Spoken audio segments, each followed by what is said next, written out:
El Nino and the Indian monsoon. अभी El Nino क्या है, और मैंने एक वर्ड और तो बोला था आपको, La Nina. Let us see. El Nino is a complex weather system that appears once every 3 to 7 years।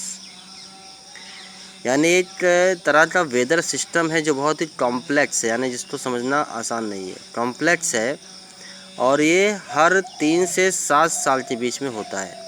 El Nino, याद रहेगा लाइन आपको, El Nino. Bringing drought, floods and other weather extremes to different parts of the world. यानी जब ये El Nino का weather system develop हो जाता है, जो हर 3 से 7 साल में होता है, उस समय कहीं पे सूखा, कहीं पे फ्लड यानी बाढ़ और एक्सट्रीम वेदर होता है पूरी दुनिया में। ये असर होता है एल नीनो का।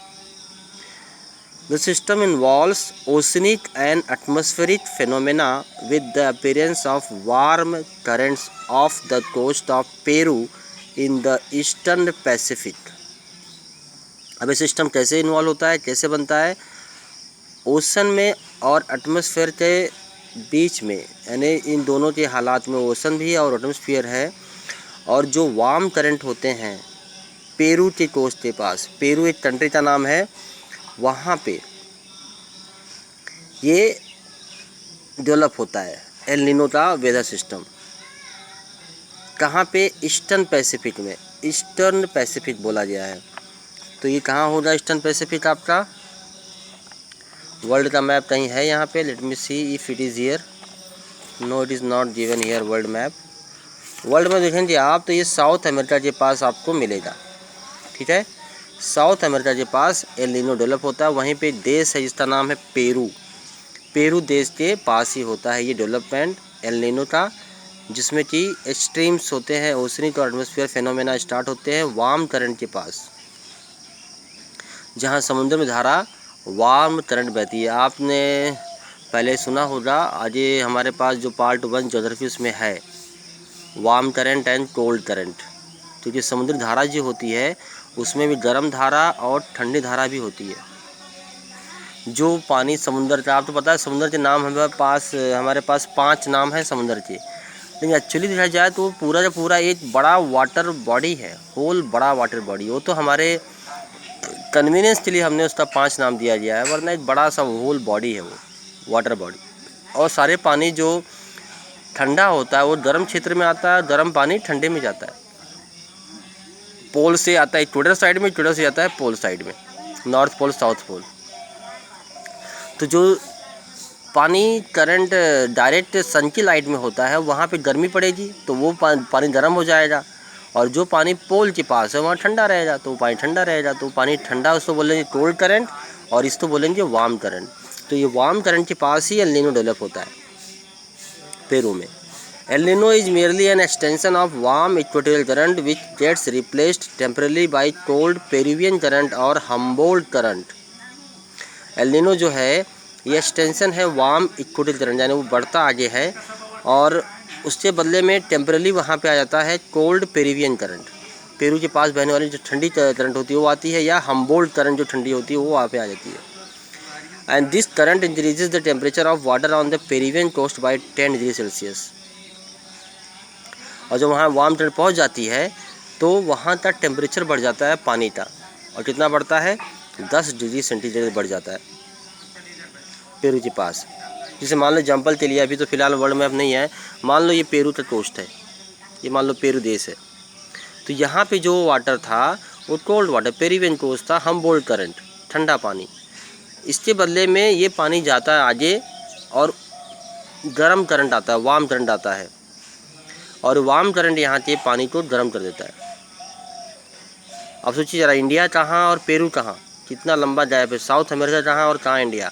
उसका असर हमारे मानसून पे पड़ता है बिकॉज ऑफ एल नीनो, और 10 डिग्री सेल्सियस टेम्परेचर बढ़ जाता है। उससे फ़र्क क्या पड़ता है? The distortion of equatorial atmospheric circulation. उस समय जो इक्वेटर के आसपास सर्कुलेशन तैयार हो रहे होते हैं वो डिस्टर्ब हो जाते हैं, उस गर्मी से जो पानी वहाँ पे गर्म पहुँचा है। देखिए आप कितना अच्छी तरह से नेचर ने इसको मेंटेन किया है, इतना कॉम्प्लेक्स नेचर बनाया कि इंसान समझ नहीं पाता मौसम का असर कहाँ से कहाँ पड़ जाता है। यानी साउथ अमेरिका में होने वाले मूवमेंट का असर इंडिया के मानसून पे पड़ता है, वो भी साउथ अमेरिका में कहाँ पे, ईस्टर्न पैसिफिक ओशन में। वहाँ पे जो कुछ मूवमेंट हुआ, वहाँ पे जो वार्म करंट और कोल्ड करंट आपस में रिप्लेसमेंट हुआ, उसका असर इंडिया पे भी पड़ता है। दूसरा क्या होता है sir region, irregularities in the evaporation of sea water. तो सी वाटर का जो इवेपोरेशन होता है वो इरेगुलर हो जाता है, सही समय पे नहीं हो पाता है। Reduction in the amount of planktons which further reduce the number of fish in the sea. साथ में प्लैंक्टन की कमी हो जाती है। प्लैंक्टन मालूम एक तरह का ये है फूड है जो मछलियाँ खाती हैं, तो प्लैंक्टन की कमी होती है बिकॉज ऑफ एल नीनो, और उससे मछली की संख्या भी कम होती है समुद्र में। ये 3 असर पड़ते हैं एल नीनो डेवलप होने के बाद। The world El Nino means child Christ because this current appears around Christmas in December. L Nino का मतलब होता है शिशु, जैसे छोटा बच्चा था ना क्राइस्ट, छोटे बाल अवस्था में जो उनके गॉड क्राइस्ट थे, ठीक है, उनको उन्होंने स्पेनिश भाषा में प्यार से बोला है एल नीनो। जैसे अपने बच्चे, अपने यहाँ छोटे बच्चे होते हैं, बोलते हैं ना, बच्चवा बोलते हैं, बाबू बोलते हैं, भैया बोलते हैं, बेबी बोलते हैं, छोटा बच्चा हमारा। तो वैसे वहाँ पे स्पेनिश भाषा में जीसस क्राइस्ट से बचपन की उम्र को एल नीनो बोलते हैं, एल नीनो। और ये कब होता है, दिसंबर के महीने में वहाँ पे ये डेवलपमेंट होता है एल नीनो का। And December is a summer month in Peru, और दिसंबर का महीना जो है पेरू में समर का महीना है।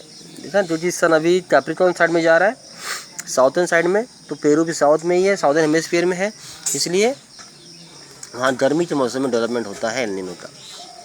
El Nino is used in India for forecasting long range monsoon rainfall. उसका यूज़ हम करते हैं लॉन्ग रेंज में कितना असर पड़ेगा, एल नीनो डेवलपमेंट हो गया अगर वहाँ पे तो कितना असर पड़ेगा यहाँ पे। In 1990-91 there was a wild El Nino event and down south southern monsoon was delayed over most part of the country ranging from 5 to 12 days। और एल नीनो जो इवेंट हुआ था 1990-91 का, वो ज़्यादा वास्ट हो गया था, और साउथ वेस्ट मानसून हमारे यहाँ डिले हो गया आने में। करीब 5 से 12 दिन का फ़र्क पड़ गया था जब हमारे यहाँ मानसून लेट आया था।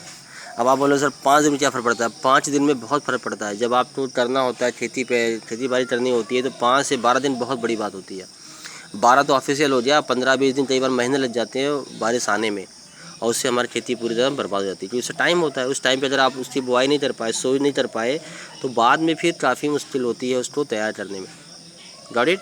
तो इस तरह से ये था इफ़ेक्ट एल नीनो का। इसी तरह से इफ़ेक्ट ला नीना भी है। एल नीनो मतलब कि छोटा बच्चा हुआ, ला नीना भी एक इफ़ेक्ट है, वो हम देखेंगे नेक्स्ट टाइम, या फिर काम कीजिए आप ढूंढिए इसको नेट पे, ला नीना इफ़ेक्ट क्या होता है, ठीक है। सो ये आपका हो गया। बाकी अब दूसरा जो टॉपिक था हमारा रेन बेरिंग वाला सिस्टम, ये हम करेंगे नेक्स्ट वीडियो में। Till then take care.